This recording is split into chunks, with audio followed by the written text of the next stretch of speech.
Assalamualaikum warahmatullahi wabarakatuh. Waalaikumsalam warahmatullahi wabarakatuh. Selamat pagi anak-anak. Pagi. Apa kabar kalian hari ini? Baik. Alhamdulillah. Semoga kita semua selalu dalam keadaan sehat walafiat. Anak-anak jangan lupa untuk selalu memakai masker dimanapun kalian berada, mencuci tangan sebelum dan sesudah memulai kegiatan, jaga jarak dan menghindari kerumunan. Anak-anak, sebelum kita mulai kegiatan pada pagi hari ini, mari kita berdoa. Semoga kegiatan pada pagi hari ini dapat berjalan dengan lancar. Ayo, siapa yang memimpin doa? Mbak Dia, silakan untuk memimpin doa. Ya, berdoa mulai. Doa selesai. Pada pertemuan yang lalu kalian sudah mempelajari tentang subtema 1, tema 5, dan pada pagi hari ini kita sudah masuk pada subtema 2. Nah, Ibu akan pelajaran kita pada pagi hari ini nanti adalah, Ibu berharap kalian nanti mampu untuk mengidentifikasi posisi dan peran Indonesia di bidang ekonomi dalam lingkup ASEAN, dan kalian nanti mampu untuk mengidentifikasi benda magnetis dan benda non magnetis secara tepat dengan melakukan percobaan. Nah, nanti Ibu harap kalian juga mampu untuk menganalisis komponen apa saja yang terdapat dalam teks daftar riwayat hidup dan mampu untuk membuat teks daftar riwayat hidup. Nah, anak-anak, Ibu ingin bertanya kepada kalian, adakah di sekitar kalian orang yang berwirausaha? Ada. Ada. Contohnya apa? Dagang. Dagang. Dan masih banyak lagi jenis usaha yang ada di sekitar kita. Tentunya dari usaha-usaha yang ada di sekitar kalian itu memberikan manfaat dan keuntungan untuk kita, terutama adalah memenuhi kebutuhan sehari-hari. Nah, Ibu mempunyai sebuah gambar. Nah, anak-anak, kira-kira kalian pernah menjumpai usaha yang Ibu tampilkan di PowerPoint?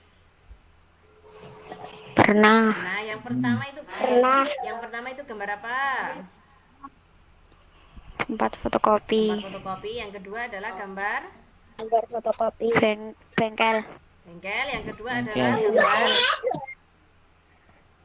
Tempat potong rambut. potong rambut. Anak-anak, dari ketiga gambar tersebut, kira-kira sumber daya dan peralatan apa saja yang digunakan? Mulai dari gambar pertama,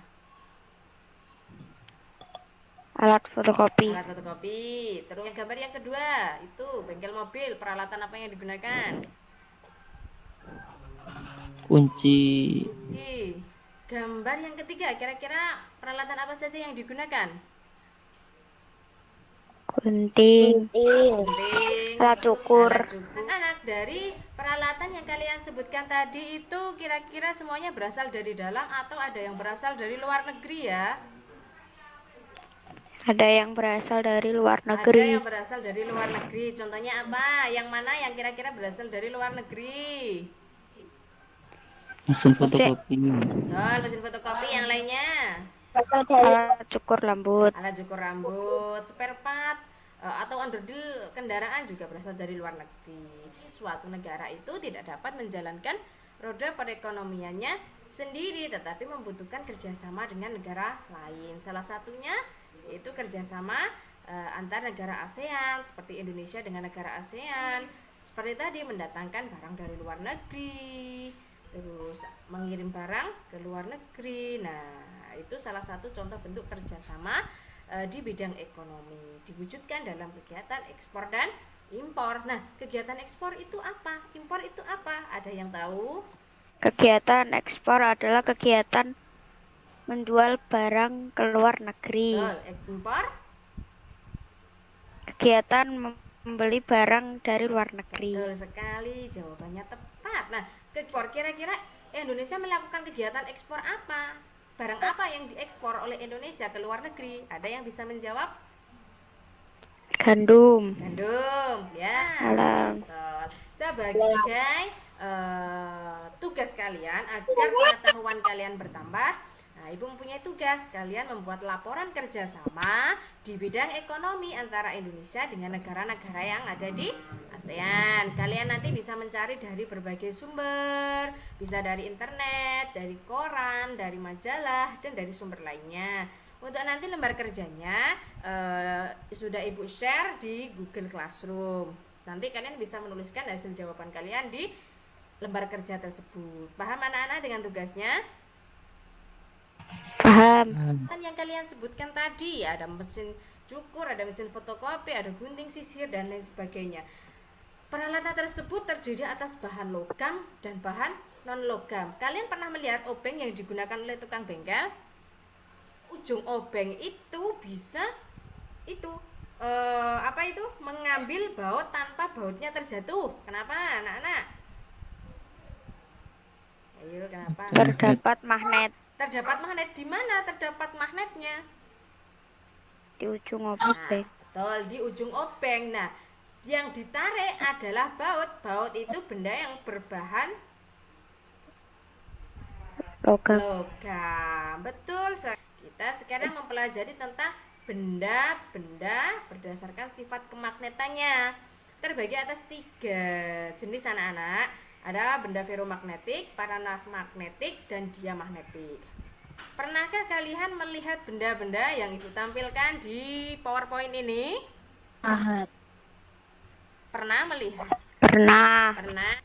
Untuk memahami lebih dalam tentang materi benda magnetis dan non magnetis, kalian nanti akan melakukan sebuah percobaan sederhana di rumah.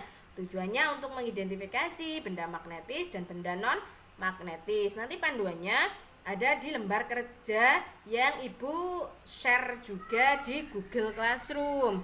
Dalam mencari karyawan itu, seorang wirausaha akan menuliskan iklan atau selebaran tentang lowongan pekerjaan dengan menyertakan syarat-syarat tertentu, termasuk daftar riwayat hidup. Atau ketika kamu akan mengikuti sebuah lomba atau akan mengikuti sebuah organisasi, biasanya juga diminta untuk menyertakan daftar riwayat hidup.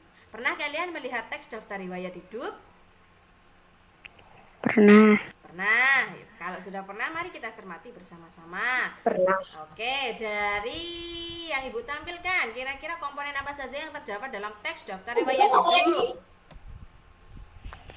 Data pribadi. Data pribadi. Selanjutnya, Pendidikan formal. selanjutnya, Prestasi. lanjut, Kemampuan. selanjutnya, Pengalaman organisasi. dan Pengalaman kerja. Nah, kenapa anak-anak? Kira-kira kenapa kok kita harus menuliskan data diri kita lengkap dalam teks daftar riwayat hidup? Ada yang tahu kenapa?